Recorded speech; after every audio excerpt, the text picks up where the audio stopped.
అందరికీ నమస్కారం అండి. ఈరోజు ఒకసారి విజయవాడలో ఉన్న ఈ సబ్ జైల్ పరిస్థితులు ఎలా ఉన్నాయని చూడటానికి ఇక్కడికి కొంచెం సడన్ విజిట్కి రావడం జరిగింది. ఓవరాల్గా ప్రిజెన్స్లోని ఉన్న సౌకర్యాల గురించి కానీ, ప్రిజెన్స్లో ఉన్న ఖైదీల వివరాలు కానీ, అదేవిధంగా వాళ్ళు ఎలా ఉంటున్నారు, ఏం చేస్తున్నారు, వాళ్ళకి మౌలిక సదుపాయాలు ఎలా ఉన్నాయి, అట్ ద సేమ్ టైం వాళ్ళకి ఎలాగ విజిటింగ్స్ అవర్స్ ఇస్తున్నారు, అవన్నీ కూడా ఒకసారి కూలంకషంగా చూడటానికి ఈరోజు ఇక్కడికి విజయవాడ సబ్ జైలుకి ఇక్కడికి రావడం జరిగింది. ఇక్కడ లోపలికి వెళ్ళిన తర్వాత వాళ్ళ కెపాసిటీ అంటే సుమారుగా 1.5 ఎకరంలో ఉన్న కొంచెం ఎప్పుడుదో చాలా పాత జైలు ఇది. ఇప్పటికీ కూడా మౌలిక వసతులు మ్యాక్సిమం ఎక్కడ కూడా ఇబ్బంది లేకుండా చూసుకునే బాధ్యత కూడా తీసుకుంటున్నారు. ఓవరాల్గా అందరితోని కూడా మాట్లాడడం జరిగింది. వాళ్ళకున్న వసతులన్నీ కూడా ఎలా ఉన్నాయి, ఏం చేయాలని అది కూడా చూడటం జరిగింది. కొంత ఇండెంట్ కూడా డిపార్ట్మెంట్ వాళ్ళు కొంత ఇండెంట్ కూడా ఇచ్చారు.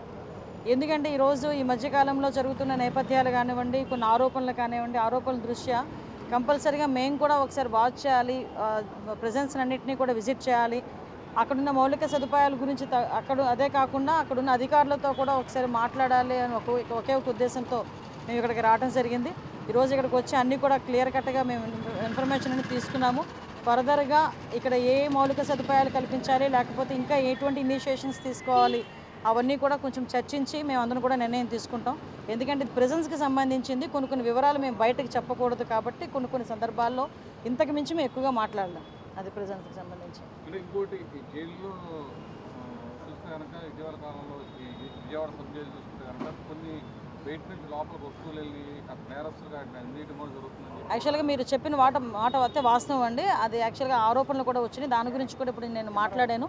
దాని మీద కూడా ఎంక్వైరీ కూడా జరుగుతుంది. ఎవరైతే కొంతమంది ఆఫీసర్స్ ఎవరైతే కొన్ని వసతులు తీసుకెళ్లారు, కొన్ని వస్తువులు తీసుకెళ్లారు లోపలికి అని చెప్పారో, వాళ్ళు ఏ ఉద్దేశంతో అవి తీసుకెళ్లారు, ఎంత ఇండెంట్ ముందు పెట్టి తీసుకొచ్చారా, లేకపోతే ఆల్ ఆఫ్ సడన్ తీసుకొచ్చారా, ఇవన్నీ కూడా ఎవరు ప్రోద్బలంతో తీసుకొచ్చారని ఈవెన్ దో మెడికల్ ఆఫీసర్ మీద కూడా ఈరోజు ఎంక్వైరీ చేస్తాం. ఎందుకంటే మెడికల్ ఆఫీసర్ ఇన్సులిన్ పెట్టడానికి ఏదో మాకు ఫ్రిజిరేటర్ కావాలని ఒక పక్క రకంగా మాట్లాడటం అన్నది ఈరోజు నాకు తెలిసిన ఇన్ఫర్మేషను. దాని మీద కూడా ఒకసారి సమగ్రంగా విచారించి ఇప్పుడు అవసరం లేని ఫ్రిజర్ ఇప్పుడు ఎందుకు అవసరం వచ్చింది, ఇప్పుడు ఇంతకు ముందే ఇండెంట్ పెట్టారా, లేకపోతే ఇప్పుడు ఆల్ ఆఫ్ సడన్ ఎవరి రిక్వెస్ట్ మేరకైనా అది పెట్టారా ఏంటి అన్నది కూడా దాని మీద కూడా సమగ్రంగా విచారణ జరిపిస్తాం. ఒకటి మాత్రం నిజమండి, ఖైదీలు అన్న తర్వాత అందరూ ఖైదీలు ఒకటే. అక్కడ విఐపి ఖైదీ ఉంటాడా, ఆ ఖైదీ ఉంటాడా అన్నది కాదు. విషయం ఏంటంటే ఆ లోపలికి అంత వసతులు కల్పించాల్సిన అవసరం కూడా ఏమీ లేదు. నేను ఒకటే చెప్తా డిపార్ట్మెంట్ వాళ్ళకి కానీ ఎవరికైనా, అంత వాళ్ళ ఉద్యోగాలకి ఇబ్బంది కలిగేటంత పరిస్థితులు ఏ ఉద్యోగి కూడా తెచ్చుకోకూడదు. నేను అదే విషయాన్ని చాలా క్లియర్గా చెప్పాను. దాని మీద సమగ్రమైన విచారణ జరుగుతుంది. విచారణ 2-3 రోజుల్లో పూర్తవుతుంది. పూర్తయిన తర్వాత ఎవరైతే ఇలాంటి ఇష్యూస్లో ఇన్వాల్వ్ అయినారో ఆఫీసర్లు అందరి మీద కూడా చర్యలు ఉంటాయి.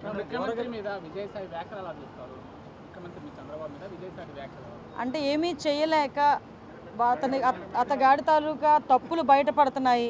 ఏదైతే అతగాడు ఆ పోర్టుని 6,000 కోట్ల రూపాయలున్న పోర్టుని 594 కోట్ల రూపాయలకి ఎలాగైతే పీకల మీద కత్తిపెట్టి రాయించుకున్నాడో ఆ విషయాలన్నీ ప్రజలకు తెలియచేయడం అయింది. అదేవిధంగా ఇందులోని వైవి సుబ్బారెడ్డి అల్లుడు కూడా అందులో ఇన్వాల్వ్ అవటం, విజయసాయిరెడ్డి అందులో ఇన్వాల్వ్ అవటం. అంటే వీళ్ళ పరిస్థితులు ఎలా ఉన్నాయంటే 5 సంవత్సరాలు రాష్ట్రాన్ని మొత్తం భ్రష్టు పట్టించేసి, రాష్ట్రాన్ని సర్వనాశనం చేసేసి, రాష్ట్రంలో ఉన్న సంపదనంతటినీ దోపిడీ చేసి, ఆఖరికి రాష్ట్ర ప్రజల తాలూకా ఆస్తులు కానీ, ప్రభుత్వ సంస్థల తాలూకా ఆస్తులు కానీ, ప్రైవేటు సంస్థల తాలూకా ఆస్తులు కానీ అన్నీ కొల్లగొట్టి పీకల మీద కత్తులు పెట్టి వాళ్ళ పేర్ల మీద రాయించుకొని ఈరోజు అవన్నీ కూడా బయటకు వస్తున్నాయన్న భయంతో చంద్రబాబు నాయుడు గారి మీద మాట్లాడితేనో, లోకేష్ గారి మీద మాట్లాడితేనో టాపిక్ డైవర్ట్ అవుతుంది అనే ఉద్దేశంతో నోటికి వచ్చినట్టు మాట్లాడే పరిస్థితి. నేనేమంటానంటే ఒకళ్ళ గురించి మాట్లాడేటప్పుడు 2 రకాలుగా ఆలోచించుకోవాలి. అవతల వ్యక్తి స్థాయి, అవతల వ్యక్తి వయసు, అట్ ద సేమ్ టైం మన స్థాయి, మన వయసు, 2 కూడా ఆలోచన చేసుకోవాలి ఒక రాజకీయ నాయకుడు మాట్లాడేటప్పుడు. అటువంటిది అతని స్థాయి, అతని వయసుని మర్చిపోయి ఏదో నోటికి వచ్చినట్టు చిల్లరగా తిరిగే వాళ్ళు మాట్లాడినట్టు కూడా సొసైటీలోకి ఒక రెప్యుటేషన్ పోస్ట్లో ఉండి మీడియా ముందు మాట్లాడేటప్పుడు కూడా నోటికి వచ్చినట్టు మాట్లాడడం అనేది అతని తాలూకా దాన్ని ఏమంటారంటే నైతికతకి మనం ఒక వదిలేయాలి. అదొక నిదర్శనంగా మనం భావించుకోవాలి. అట్ ద సేమ్ టైం నేనేమంటానంటే ఈరోజు నువ్వు ఎన్ని రకాలుగా చంద్రబాబు నాయుడు గారిని తిట్టు, చంద్రబాబు నాయుడు గారి మీద బురద జల్లు, పవన్ కళ్యాణ్ గారికి మాకు ఏదో మధ్యలోని చిచ్చు పెట్టాలని ప్రయత్నం చేయి, ఎన్ని చేయి, కానీ ఇన్ని మాత్రం వదిలిపెట్టేది లేదు. ఆ విషయం మాత్రం మర్చిపోమాక. ఎంతమంది మీదకి నువ్వు వెళ్ళి ఎన్ని బురద జల్లాలని ప్రయత్నం చేసినా రేపొద్దు నా గురించి నువ్వు ఎన్ని మాట్లాడినా కూడా నేను కూడా భయపడేది ఏం లేదు. ఎందుకంటే ఈరోజు ప్రజల సొమ్ము తిన్నావు, ప్రజల సొమ్ము తిన్నారు మీరు అందరూ కలిపి. ఈరోజు చాలా ఆస్తులు కొల్లగొట్టారు. ఈ విషయాల మీద విచారణ జరుగుతుంది, ఈ విచారణలో వెళ్తుంది కాబట్టి ఎందుకు నీకు అంత భయం ఏంటి? నిజంగా నువ్వు చేయలేదనుకో ఎంక్వైరీ చేసుకోమని చెప్పు. దాని గురించి మాట్లాడడం మానేసి చంద్రబాబు నాయుడు గారు వయసు గురించి ఎందుకు మాట్లాడతాడు ఈయన? అసలు నాకు అర్థం కాదు. పవన్ కళ్యాణ్ గారు గురించి చంద్రబాబు నాయుడు గారి గురించి మధ్యలో చిచ్చు పెట్టడానికి ఎందుకు మాట్లాడతాడు ఈయన? అరే నువ్వు బయటకు వచ్చావు, మేము ఆరోపిస్తున్నాం కొన్ని సందర్భాల్లో. ఆరోపణలకు విషయం చెప్పు. ఈ రోజు నా మీద ఎవరైనా ఆరోపించారనుకోండి, ఆ ఆరోపణలకు నేను సమాధానం చెప్తాను. దాని గురించి మాత్రం మాట్లాడరు వీళ్ళు. వెంటనే టాపిక్ డైవర్ట్ చేసి మాట్లాడే పరిస్థితి. లాస్ట్ 5 సంవత్సరాలు చేసి 11 తెచ్చుకున్నారు. మళ్ళీ ఈ 5 సంవత్సరాలు ఇదే కనుక చేస్తే ఆ 11 కూడా రావు గ్యారంటీగా. రేషన్ మాఫియాకి సంబంధించి ఏర్పాటు చేసినటువంటి సిట్లో వైసీపీతో అంటగాగిన బీఎస్పీలో ఉన్న విమర్శలు వస్తున్నాయి. ఏమన్నా మరి రీషఫ్లింగ్ చేయబోతున్న మార్పులు ఎంక్వైరీ జరుగుతుందండి. ఒకటే విషయం అండి, ఇప్పుడు వైసీపీకి అంటగాగిన వాళ్ళ లేకపోతే టీడీపీ సింపథైజర్సా అన్నది పక్కన పెడితే ఈరోజు ఎవరు పర్ఫెక్ట్గా పనిచేస్తారన్న దాని మీద మేము తీసుకుంటున్నాం. ఈరోజు ఒకవేళ నిజంగా మీరు అన్నట్టు అటువంటి పరిస్థితులు ఏదైనా ఉన్నాయనుకుంటే కనుక మేము మళ్ళీ క్రాస్ చెక్ చేసుకుంటాం. క్రాస్ చెక్ చేసుకుని మళ్ళీ తిరిగి ఏం చేయాలని మేము చేసుకుంటాం. ఓరుగడ్డ అనిల్ లాంటి వాళ్ళకి రాజమర్యాదలు కల్పించారు, మన సస్పెండ్ కూడా చేశారు. ఎందుకంటే వైసీపీ వాళ్ళకి ఈ విధంగా జైలులో రాజమర్యాదలు ఎందుకు?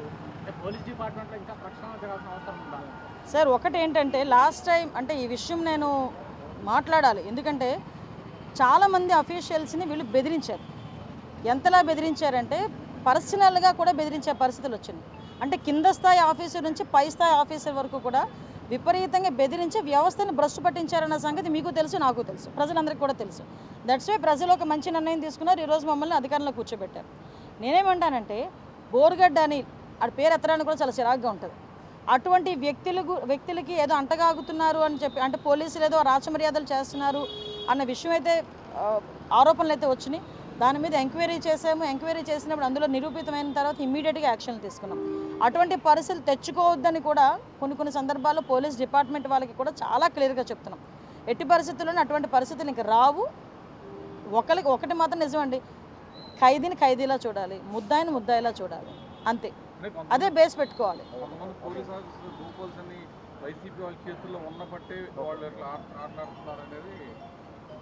అచ్చా ఏమో మరి మీరు అన్నది వైసీపీ పోలీసుల తాలూకా లూప్ హోల్స్ నిజంగా బయటకు వచ్చినాయి అనుకోండి. బయటకు వచ్చినాయంటే డెఫినెట్గా వాటి మీద చర్యలు ఉంటాయి. డెఫినెట్గా మేము ఎంక్వైరీ చేస్తాం. ఒకటండి, తప్పు చేసినోడు ఏ డిపార్ట్మెంట్లోనూ వదిలే ప్రసక్తి లేదండి. అది ఏ పార్టీ వాడైనా వదలము, ఏ డిపార్ట్మెంట్లో ఉన్నా వదలము. అది మాత్రం క్లియర్. దీని గురించి దాన్ని కూడా రాద్ధాంతం చేయడానికి చాలామంది ప్రయత్నం చేస్తున్నారు. ఒకటైతే నిజం, బోర్గడ్డ అనిల్ అనే వ్యక్తిని ఎన్ని రకాలుగా అంటే వాళ్ళు ఏదో బోర్గడ్డ అనిల్కి రాచమర్యాదలు చేశారు అని వీళ్ళందరూ అనుకుంటున్నారు. కానీ అక్కడ యాజ్టీజ్గా యాజ్ పర్ నామ్స్ అయితే అలాగే జరుగుతుంది. గతంలో వైసీపీ ప్రభుత్వంలోనే విధులు నిర్వహించిన పోలీసులు ఎవరైతే ఉన్నారో కీలక పోస్టులు తిరిగి కూటమి వచ్చినాక వాళ్ళకు కూడా అదే పోస్టులు ఇచ్చారు. కాబట్టి వాళ్ళు లోపల వైసీపీ సపోర్ట్ చేస్తున్నారు అని టీడీపీ కార్యకర్తలు ఒకటండి, నిఘా యంత్రం అన్నది నిఘా ఒకటి మాత్రం ఉంటుంది. కంపల్సరిగా నిఘా అన్నది ఉంటుంది. ఎవరైనా ఒకటి మేమేంటంటే టీడీపీ వాళ్ళకి పని చేయండి, వైసీపీ వాళ్ళకి పని చేయండి అని మేము చెప్పం, ప్రజలకు పని చేయండి అని చెప్తాం. అది కాకుండా పార్టీలని అడాప్ట్ చేసుకొని పొలిటికల్గా వాళ్ళు కూడా మారి ఎవరైనా పోలీస్ ఆఫీసర్స్ పనిచేస్తున్నారన్న సంగతి మాకు తెలిస్తే, మా ఇంటెలిజెన్స్కి మాకు వస్తే డెఫినెట్గా వాళ్ళ మీద చర్యలు తీసుకుంటాం. మనం కాకినాడ కోర్టుకి పవన్ కళ్యాణ్ వెళ్ళినప్పుడు ఆ రోజు ఎస్పీ విక్రాంత్ పాటిల్ అక్కడ రాలేదు. డిప్యూటీ సీఎం వచ్చినప్పుడే ఎస్పీ లేకపోవడం మా విక్రాంత్ పాటిల్ ఆ రోజు 1 వీక్ బిఫోర్ నుంచి తను లీవ్లో ఉన్నాడు. నేను తర్వాత ఎంక్వైరీ చేశాను. 1 వీక్ బిఫోర్ నుంచి వాళ్ళ సిస్టర్ అదో ఇంట్లో ఫ్యామిలీ ఇష్యూ ఏదో ఉంటే, ఫ్యామిలీ ఫంక్షన్ ఏదో ఉంటే లీవ్లో ఉన్నారంట. ఇంకొకటి ఏంటంటే at the time election code కూడా ఉంది, ఎమ్మెల్సీ ఎలక్షన్ కోడ్ కూడా ఉంది. సో విషయం ఏంటంటే ఆ విషయం నా వరకు వచ్చిన ప్రైమరీ ఎంక్వైరీలో నా వరకు వచ్చిన ఇన్ఫర్మేషన్.